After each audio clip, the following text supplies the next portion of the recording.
La formation du Canada, une identité complexe. Chapitre 6. L'identité du Canada est très complexe. L'identité varie selon qui tu parles, ou selon les différentes régions. Le Canada signifie différentes choses pour différentes personnes. Fais une remue-ménage pour trouver des caractéristiques propres à l'identité complexe du Canada.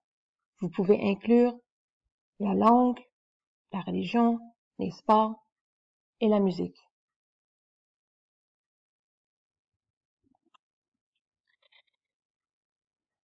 Les gens qui habitaient dans les 13 colonies ont commencé à être très frustrés, car la Grande-Bretagne les taxait beaucoup. Ces taxes s'appelaient les lois intolérables. Voici quelques exemples de taxes imposées sur les 13 colonies.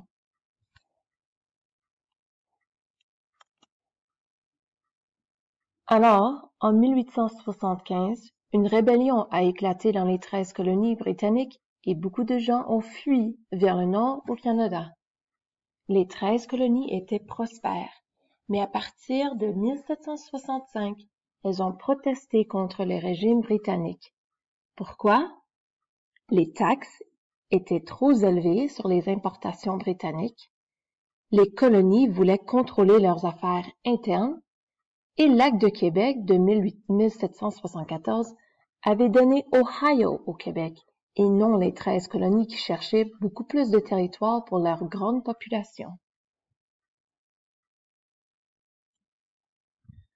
La guerre de l'indépendance américaine, de 1775 à 1783, a éclaté quand les rebelles américains ont pris Montréal et ensuite se sont dirigés vers le Québec. Ils voulaient libérer les Canadiens. L'invasion du Québec a été un échec, mais la guerre de l'indépendance a été un succès.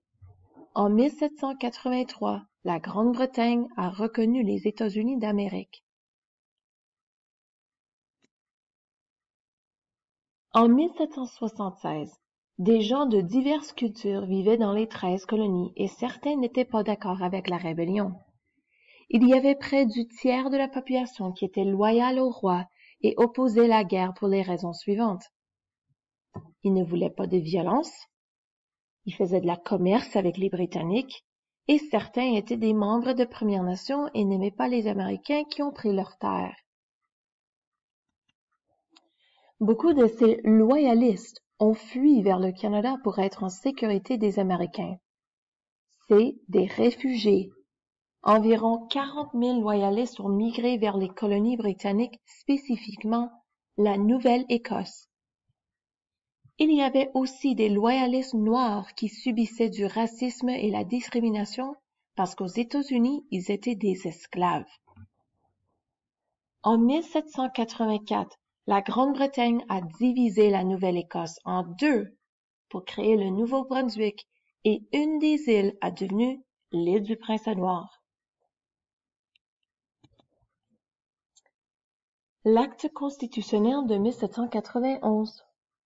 Beaucoup de loyalistes se sont installés au Québec et ils parlaient en anglais et avaient des coutumes britanniques. Afin de garder leur culture, les loyalistes ont demandé pour leur propre colonie.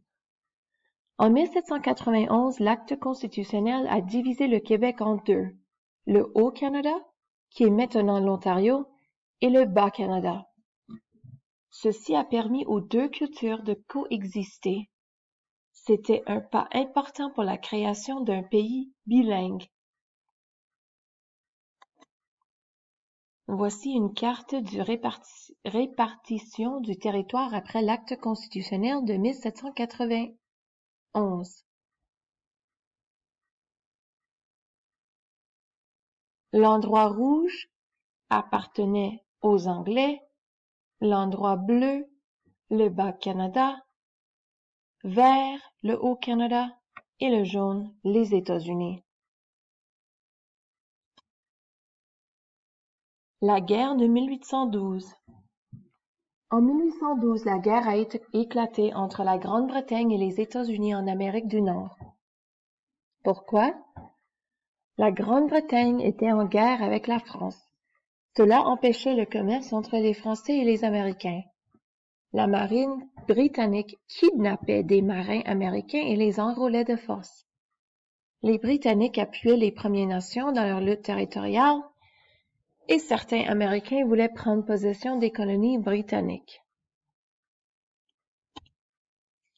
Les soldats britanniques ont combattu les Américains avec les Premières Nations. Les Américains ont détruit la ville de York. Aujourd'hui, la ville de York s'appelle Toronto.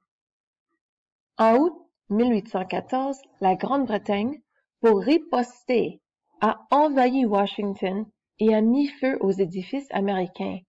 Ça veut dire la Maison-Blanche.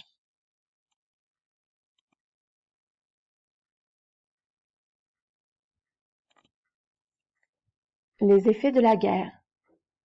Personne n'a gagné la guerre de 1812, alors ils ont mis fin à la guerre en 1814. Les deux côtés ont gardé leurs terres et ils ont créé une séparation le long du 49e parallèle pour séparer les États-Unis et le Canada. C'est important ça. Les Premières Nations n'ont rien gagné. Les Canadiens ont commencé à avoir un sens d'identité. Après la guerre, la Grande-Bretagne a voulu développer l'agriculture et voulait amener des gens de l'Angleterre, d'Écosse et d'Irlande pour aider avec ceci. Entre les années de 1815 à 1850, plus de 800 000 immigrants ont débarqué dans les ports d'Halifax. Pourquoi est-ce que ces personnes ont quitté la Grande-Bretagne? Il y avait peu d'emplois en Grande-Bretagne. Et certaines personnes étaient forcées de quitter leurs terres et avaient eu leurs terres volées. Il y avait beaucoup de pauvreté en Europe et les colonies offraient des terres gratuites. L'arrivée d'un si grand nombre de personnes de la Grande-Bretagne a transformé l'identité des colonies anglaises. Ils ont créé beaucoup d'emplois. Ils ont créé des colonies qui avaient des traditions et la culture anglaise. Voici la population des provinces.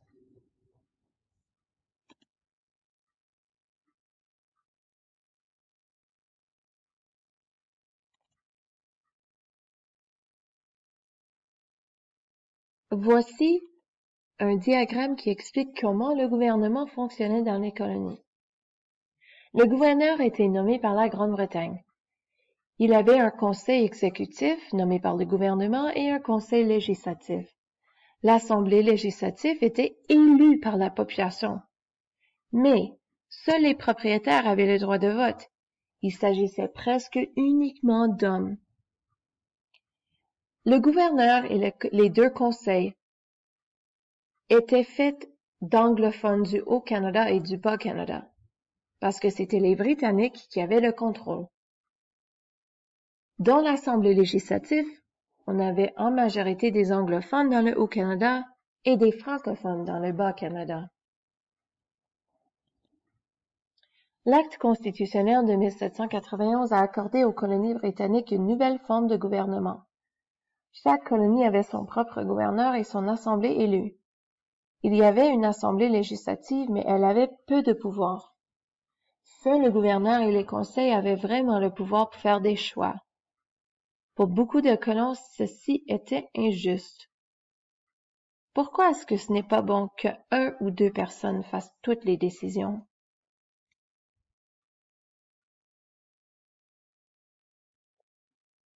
Alors, il y a eu des rébellions.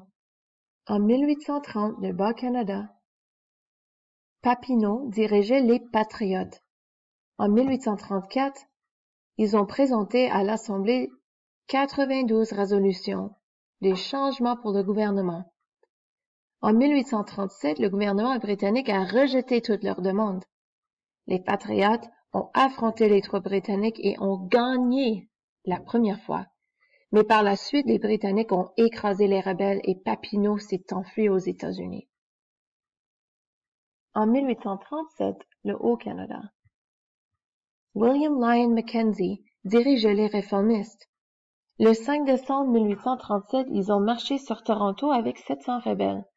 Les Britanniques ont gagné et Mackenzie s'est enfui aux États-Unis. Le gouvernement britannique voulait en savoir plus sur les causes de ces rébellions. Alors, il a envoyé Lord Durham. Il était un riche politicien et aristocrate anglais. Il a passé 5 mois au Canada. Ensuite, il a retourné en Angleterre et a publié le rapport Durham. Il avait 2 suggestions. Premièrement, il pensait qu'on devait unir le Haut-Canada et le Bas-Canada pour faire une seule colonie. Et il pensait qu'on devait accorder aux colonies le gouvernement responsable. Il voulait, par contre, éliminer la langue française. Alors, en 1841, l'Acte d'Union a créé une seule colonie avec 2 provinces. Dans un gouvernement responsable, les élus de l'Assemblée expriment les souhaits de la population. En retour, le gouvernement doit respecter les souhaits de l'Assemblée. Le gouverneur choisi s'appelait Lord Elgin. Et il a choisi Robert Baldwin et Louis Hippolyte Lafontaine pour diriger le nouveau gouvernement.